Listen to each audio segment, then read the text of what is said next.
torso triangle. Rightio. So, trunk, thigh, arms, fingers interlocked become your torso triangle. To do this effectively, flat on your back. I also need you to be able to identify that posterior, where you flatten your back, and anterior, where you arch your back, pelvic tilt. Anterior, posterior. Torso triangle, fingers interlocked behind the back of the knee. So again, starting position, knees bent up, feet flat on the ground. Interlock your fingers behind the back of the knee. The thumbs can play with the lateral and medial joint lines if you like. Boom. Glutes activated to extend the hip. As I extend, you'll notice my arms lengthen. And if you look at the line between my arms, my thigh, and my torso, my trunk, that's the torso triangle. So from here, that's a starting point. So glutes are always active, trying to keep the arms long. Head's relaxed. Thigh doesn't move, except the quads will activate to try and straighten the leg. Here you see my toes are pointed. And we're going to work through a series of boom. Try and keep the shoulders and elbows relaxed as well. Straighten the leg until it won't go any further. And then pull the toes back and push through the heel. Point the toes, pull the toes back, push through the heel.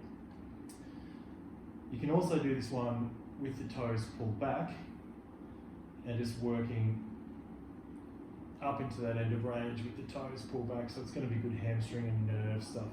Now, the other thing we'll look at here is drawing big circles with the foot in that position. So, extended the knee, glutes are active, torso triangle locked in, pull the toes back, point the toes, draw big circles with the toes, so just as far as you can go and as smooth as you can go in each direction. And the other one we'll do is we'll pull the toe back, pull the toes back, and then turn the outside of the foot to the sky, and then the inside of the foot to the sky, outside of the foot. And this one here, you can also, maintaining your shoulder position and your trunk position, just bring that leg across the body marginally, and you'll notice that'll load up through that lateral portion of the side of the calf, the perineals and whatnot.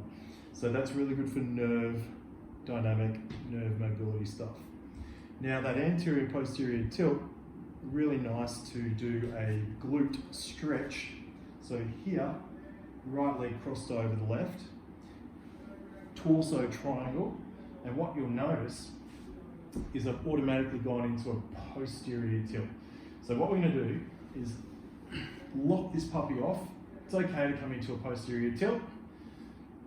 However, torso triangle, glutes on the left are keeping my arms lengthened, and then we're going to try anterior tilt and increase the arch in the low back, and you'll feel that work deep and fairly specifically in the right bum cheek.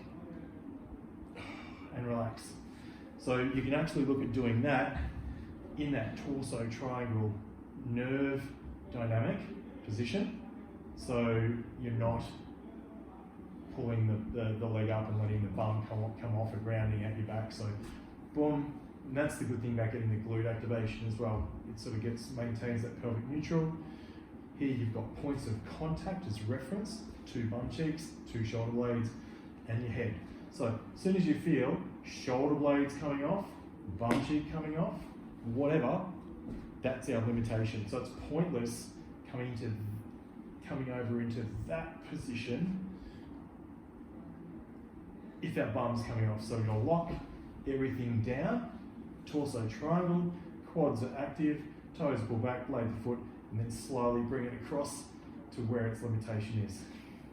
And then you can just work through some of those straightenings, toes back, big circles, whatever tickles your fancy.